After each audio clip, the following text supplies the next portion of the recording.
Ahora recibimos en piso a José Velázquez, director de cálculos actuariales del IPS. José, muchas gracias por estar acá con nosotros Hola, compartiendo el día de hoy. Domingo. ¿Cómo estás? Gracias por la invitación y un saludo a tu audiencia. José, director, para arrancar, desde la dirección de cálculos actuariales, ¿cuál es el rol que tienen dentro del IPS? Nuestro rol es realizar valuaciones actuariales del Fondo Común de Jubilaciones y Pensiones y también colaborar anualmente en la elaboración de un informe actuarial anual para el pago de lo que se llama beneficio adicional anual, que es una especie de aguinaldo que cobran los jubilados y pensionados. Sería como el sueldo número 13 del El año. 13º Claro. beneficio, y también para el ajuste de jubilaciones y pensiones. El ajuste de jubilaciones y pensiones es el ajuste anual que se realiza en base a la inflación acumulada del año anterior. Ok. Entonces, si el año anterior fue una inflación del 3%, se incrementa un 3% el haber jubilatorio de las personas. Exactamente. Y eso queda importante también resaltar ese punto, queda como un haber genuino. Vamos a imaginarnos que el haber de la persona fue de 100.000 guaraníes. La inflación del 10%, entonces 110. Para el próximo ajuste no se tiene en cuenta 100, sino ya se tiene en cuenta los 110. Es acumulativo. Es acumulativo, tiene un efecto geométrico. Ok, entonces eso a la larga también termina beneficiando al jubilado, al pensionado. Beneficia al jubilado y mete mucha presión también al sistema, porque 2021-2022 se registraron inflaciones muy altas. Entonces, si bien baja la inflación muchas veces nos dicen, pero ¿bajó la inflación? Sí, bajó la inflación, pero queda el efecto de los años anteriores. Claro, entonces en base a eso se van haciendo los cálculos. Y justamente la dirección, la IPS, publicó un informe muy interesante hace un par de semanas sobre los riesgos que podría llegar a tener IPS de acá al 2037. ¿Podrías hablar un poco sobre ese informe? Sí, antes de eso me gustaría hablar un poquitito del equipo técnico. Adelante. Hay un equipo técnico, la Oficina de Asesoría Actuarial en IPS como tal empieza más o menos en el 2008 y a partir del 2010 los técnicos de esa asesoría empiezan a realizar las evaluaciones actuariales. Anteriormente, anualmente. No, cada 3 años, Ok. El que es de la totalidad del Fondo Común de Jubilaciones y Pensiones, y anualmente el caso para el pago del beneficio adicional anual y de los ajustes de jubilaciones y pensiones. A partir del 2010, los técnicos de la oficina realizan esas evaluaciones. Antes de eso realizaban organismos internacionales como la Asociación Internacional de Seguridad Social, la Organización Iberoamericana de Seguridad Social, la OIT, entre otros organismos. 2021, a partir del 2021, hicimos un salto de calidad, cumpliendo los estándares internacionales de prácticas actuariales ISA 2, y esta versión no es ajena a esa normativa internacional, y se presentó en mayo la evaluación actuarial preliminar. Le llamamos evaluación actuarial preliminar porque en ese momento no contábamos con datos públicos, o sea, con todos los datos publicados del Instituto Nacional de Estadística. Entonces, para cumplir con el estándar internacional, sí o sí tiene que estar homogeneizado con los datos nacionales. Entonces, la evaluación actuarial cuenta con un acompañamiento internacional de la OIT, como les expliqué, realizados por técnicos propios de la asesoría actuarial del IPS. La oficina cuenta con técnicos matemáticos, estadísticos, analistas en ciencia de datos, abogados, y 3 son especializados en ciencias actuariales. Y bueno, esa evaluación actuarial reporta horizontes bien definidos. Bueno, ¿qué es lo que se hace para presentar esta evaluación actuarial base? Se toma como una fotografía de la situación actual de la institución, y luego, a través de un modelo matemático, que es un modelo genérico de la Organización Internacional del Trabajo, adaptado a la realidad del instituto, se proyecta y se ve qué podría ocurrir en el futuro. Claro, porque justamente el actuario o la división actuarial lo que busca es cuáles son los riesgos. ¿Cuáles son los riesgos? Acá muchos hablan de una situación catastrófica, pero más bien debemos ver como una advertencia.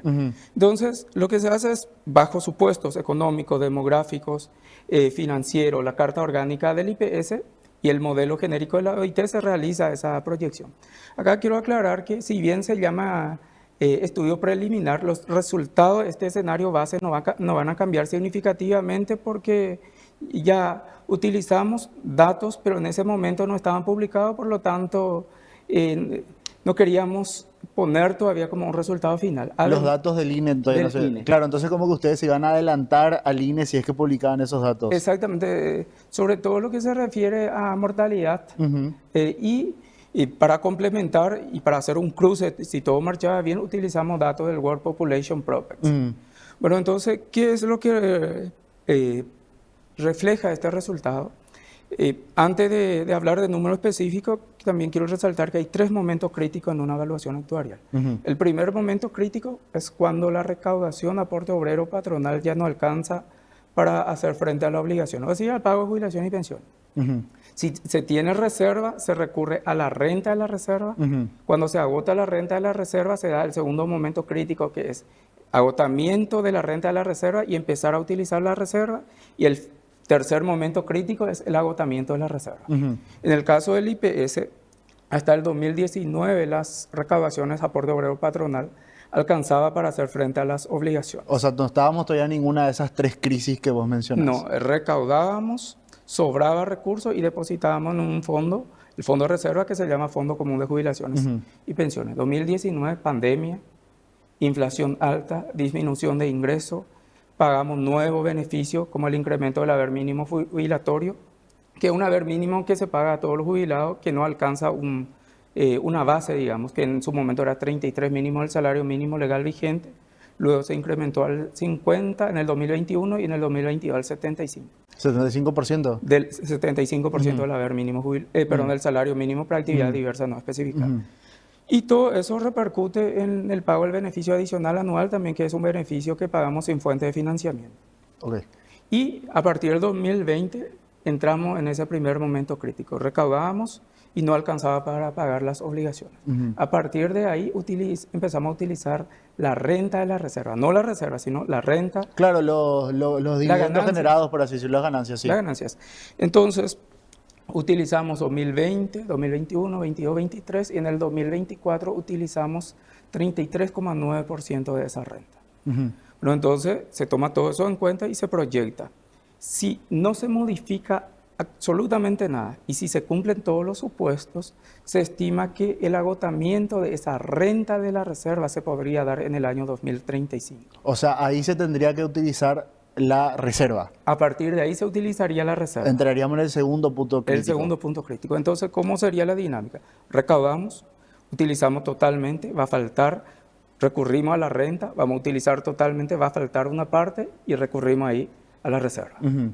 Y si no se toman las medidas correctivas, se va a ir haciendo eso de manera gradual y paulatina. Ujú. Y se estima que en el 2047 se agotaría totalmente la reserva, Ah, ok. que es el tercer momento crítico. Y ahí sí sería la famosa catástrofe de la cual se puede llegar a hablar. Sí, y vamos a tener recursos, pero el único recurso va a venir de la recaudación aporte obrero patronal. Ujú. Y ahí se presenta el escenario, si queremos mantener el mismo nivel de prestaciones, el Estado deberá intervenir y hacer pagar la diferencia. O bien, podría ser que se recorte drásticamente los beneficios, o bien la combinación de ambos. Ujú.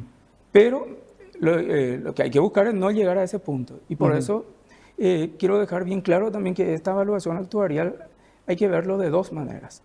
Tiene un lado súper positivo, que ahora mismo el IPS tiene una posición financiera bastante sólida, Ujú. pero tiene el lado negativo, que es el lado de la advertencia. Ujú. Si no tomamos las medidas correctivas, Igual la advertencia también puede ser algo positivo, porque ya identificaron cuál es el problema. y ¿O de no? hecho que sí también, Ujú. pero digamos, si no tomamos las medidas correctivas, sí, esa advertencia podría Claro. hacerse realidad. Claro. Y la idea es empezar la reforma lo antes posible. Ujú. Eso va a permitir hacer diálogo social, vamos a buscar consenso y algo muy importante, hacer reformas graduales. Ujú. No sería como un shock, como fue el caso, por ejemplo, de Francia, que tuvo que levantar el nivel, creo que estaban en 60 años, tuvieron que levantar 62, después 64 por el tema pensionario, o sea, no sería de golpe. No sería de golpe. Sin embargo, si dejamos pasar mucho tiempo, posiblemente vamos a llegar también a esa instancia.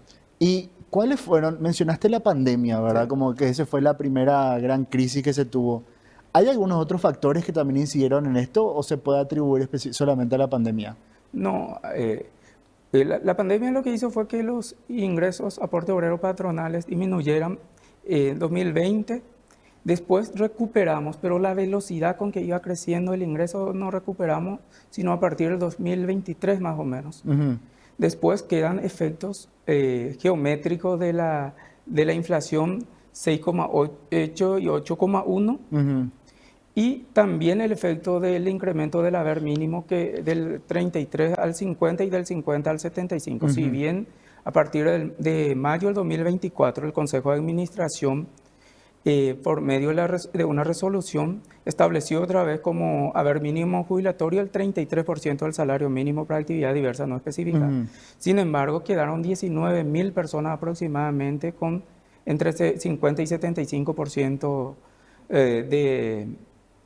o sea, que cuenta con haber mínimo que equivale a entre 50 y 75% Ujú. del salario mínimo. Y desde la Dirección de Cálculos Actuariales, ustedes presentan, dicen, estos son los riesgos, pero también presentan recomendaciones o eso ya es otra área. No, presentamos recomendaciones, pero son recomendaciones técnicas, es una primera instancia, luego Ok. tiene que pasar al Consejo de Administración, el Consejo de Administración analiza la pertinencia o no, y la mayoría tiene que enviarse al Congreso. Mencionaste que la dirección está desde el 2008 y se ha ido formando, que antes de eso se hacía con, Hoy, sí, antes de eso era con organismos internacionales, organismo ¿verdad? internacional. Ahí está.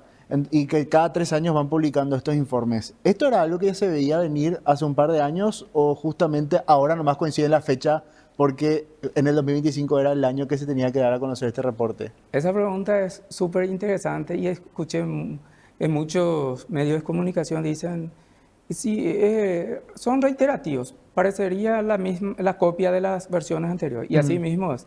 ¿Por qué parecen copia de versiones anteriores? Porque la mayoría de las recomendaciones no fueron adoptadas. Ah, ok. Entonces como que es algo que... Se va. Y prácticamente las recomendaciones, las sugerencias se mantienen, salvo algunas. ¿Qué es lo que va cambiando? El horizonte temporal. Y Se va se acercando. va acercando. Ujú. Y dos recomendaciones fueron implementadas hasta este momento. Ujú. Una es la disminución del haber mínimo otra vez al valor inicial 33%. Ujú. Eso nos da una sostenibilidad a largo plazo de 2 años aproximadamente. Ujú. Es decir, si la reserva se hubiese agotado en el 2040, por decir, se va a extender al 2042. 42, claro. Y la otra reforma, sí, fue una reforma Esas son reformas que ya se implementaron. sí, Ok. un cambio que el Consejo de Administración puede establecer. Ujú. Pero hay otra reforma una reforma paramétrica que sí modificó la Carta Orgánica, que es la 7446, Ujú. que se venía recomendando desde el 2000 más o menos en los informes actuariales.